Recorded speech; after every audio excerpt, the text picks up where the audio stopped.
Lagunya sudah dirubah, lagu Nasyid. Maulaya salli wa sallim daiman abada. Berita hari ini, kehadiran Nisa Sabian dipuji Ustadz Abdul Somad. Penyanyi Nisa Sabian diterpa kabar tak sedap.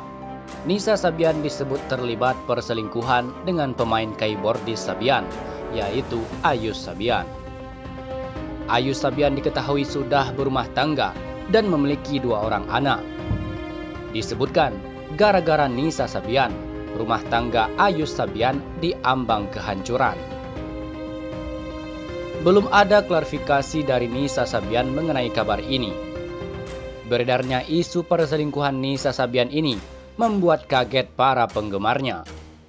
Banyak yang tak menyangka kabar perselingkuhan Nisa Sabian itu.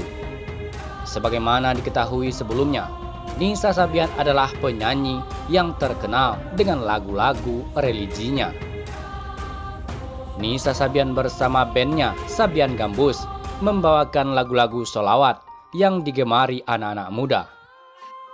Beberapa kali lagu yang dibawakan Nisa Sabian viral dan menjadi trending di YouTube. Kemunculan Nisa Sabian ini mendapatkan apresiasi dari Ustadz Abdul Somad atau UAS. Dalam beberapa ceramahnya, Ustadz Abdul Somad sering menyinggung Nisa Sabian. Seperti yang beredar di YouTube, santri YouTube yang berjudul Fatwa Ustadz Abdul Somad tentang Nisa Sabian yang membingungkan. Ustadz Abdul Somad menganjurkan anak-anak muda latihan nasyid.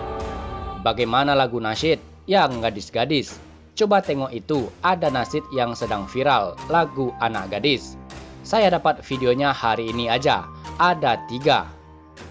Hari ini aja ada 3 orang yang kirim video. Siapa namanya? Tanya Ustadz Abdul Somad kepada jemaah. Para jemaah serempak menjawab Nisa Sabian. Saya tak mau sebut namanya, nanti GR pula. Itu bagus sekali, kata Ustadz Abdul Somad. Bagaimana lagu nasyid yang gadis-gadis? Coba tengok, itu ada nasyid yang sedang viral, lagu anak gadis. Saya dapat videonya hari ini aja sampai 3 orang ngirim video. Siapa namanya? Saya tak mau sebut namanya. Nanti saya sebut namanya ada pula yang GR kan. Ustadz Abdul Somad lalu mengkaitkan dengan hukum yang melarang wanita bernyanyi karena suara perempuan adalah aurat. Suara perempuan itu aurat kalau lemah, kalau lembut, gemulai, mendesah-desah. Kalau sholawat nggak apa-apa, mana ada orang bernafsu dengar orang sholawat, kata Ustadz Abdul Somad mengakhiri. Bagus, tapi katanya suara perempuan aurat. Suara perempuan itu aurat kalau lemah, lembut, gemulai, mendesah-desah. Kalau bersolawat tak apa-apa. Solawat dia. Lupa pula saya solawatnya itu apa. Bersolawat dia. Mana ada orang bernafsu dengan dia bersolawat? Dia bersolawat, Pak Ustadz, saya kalau nengok dia bersolawat naik nafsu saya. Alih-alih bicara tentang Nisa Sabian, Ustadz Abdul Somad selalu tidur miring ke arah kiblat. Ustadz Abdul Somad beberkan alasannya, siap menghadapi mati. Ustadz Abdul Somad beberkan alasan mengapa selalu tidur miring ke arah kiblat.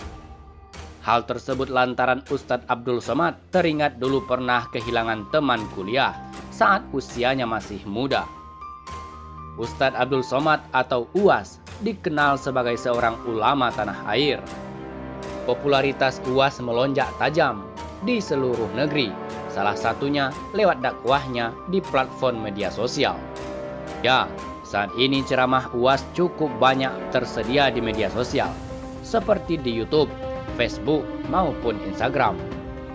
Dalam ceramahnya, pendakwah dan ulama asal Pekanbaru Riau ini sering mengulas berbagai macam persoalan agama, khususnya kajian ilmu hadis dan ilmu fikih. UAS begitu cepat populer karena gaya ceramahnya yang lugas, mudah dimengerti, dan jenaka.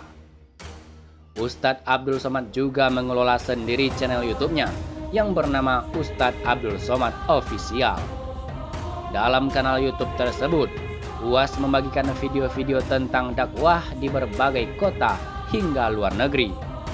Dai asal Riau ini Beberapa waktu lalu, blak-blakan soal penghasilannya dari YouTube bisa mencapai 400 juta per bulannya.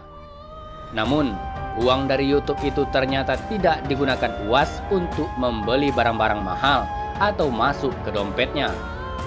UAS memilih memberikan penghasilannya itu untuk fakir miskin. Sebagaimana hal tersebut diungkapkan UAS saat ceramah di acara bersama Forum Komunikasi Advokat Sumatera Utara di Grand Inna Hotel Medan pada hari Selasa 11 Agustus 2020 silam. YouTube yang baru saya urus sendiri baru 1 tahun, ini totalnya dapat sekitar 400 juta per bulannya. Duit semuanya habis untuk dibelikan sembako tiap bulan dan dibagikan untuk fakir miskin, kata Ustadz Abdul Somad dalam video tersebut. UAS juga menyebut warganet yang menonton video di YouTube-nya bisa sekaligus melakukan 2 kebaikan. Sebab mereka selain menuntut ilmu, juga ikut bersedekah. Jadi kalau Bapak Ibu nonton YouTube pengajian saya, itu sama dengan membeli sembako yang dibagikan ke fakir miskin, kata Ustadz Abdul Somad. Kembali ke cerita UAS tentang kematian yang tak bisa disangka-sangka. UAS bagikan cerita itu sembari mengunggah fotonya kala terlelap beralas tikar. Siapa sangka, ternyata UAS dulu berpikir dirinya mungkin meninggal di tahun 2040 dalam usia 63 tahun. Tapi cara berpikir itu langsung berubah tatkala UAS menyaksikan teman sekelas waktu kuliah meninggal dunia. Dulu saya berpikir bahwa saya akan mati tahun 2040. Lahir 1977, usia 63 tahun, berarti tahun 2040. Ada 20 tahun lagi untuk berkarya, kata Ustadz Abdul Somad. Tapi tiba-tiba teman sekelas saya waktu masa kuliah koma dan meninggal, tulis Ustadz Abdul Somad. Ustadz Abdul Somad lantas bertanya dengan dirinya sendiri, mengapa dia? Mengapa bukan saya? Cara berpikir saya mulai berubah, bahwa hidup saya hari ini adalah hadiah terindah yang mesti bermakna buat diri, buat orang lain, agama, dan bangsa, ungkap Ustadz Abdul Somad. Ia pun mengubah kebiasaannya. UAS selalu tidur menghadap kiblat dengan posisi tubuh dimiringkan. Hal itu bukan tanpa alasan.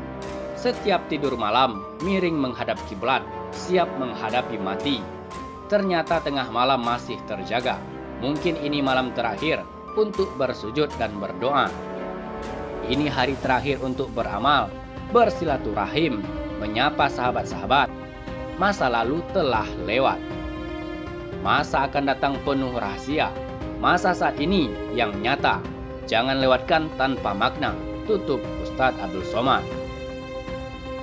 Sontak, unggahan Ustadz Abdul Somad ini langsung dibanjiri komentar warganet.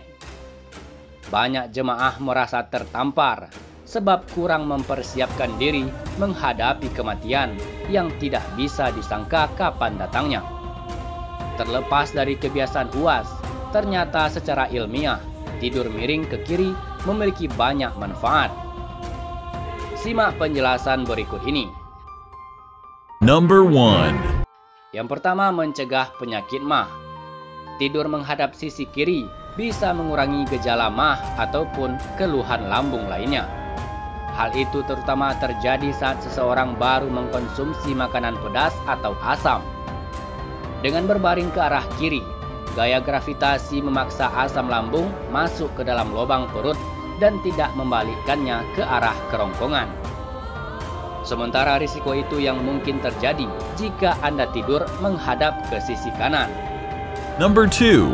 Kemudian yang kedua, mendengkur.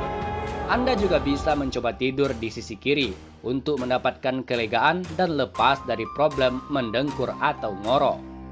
Sebab posisi ke kiri membuka jalan nafas dengan menjaga otot lidah dan tenggorokan berada pada posisi netral. Sebaliknya, tidur telentang mendorong otot-otot ini ke bagian belakang tenggorokan hingga menyebabkan suara mendengkur saat Anda berusaha bernafas. Nah, Bagaimana menurut sahabat Question tentang pembahasan ini? Silakan berkomentar.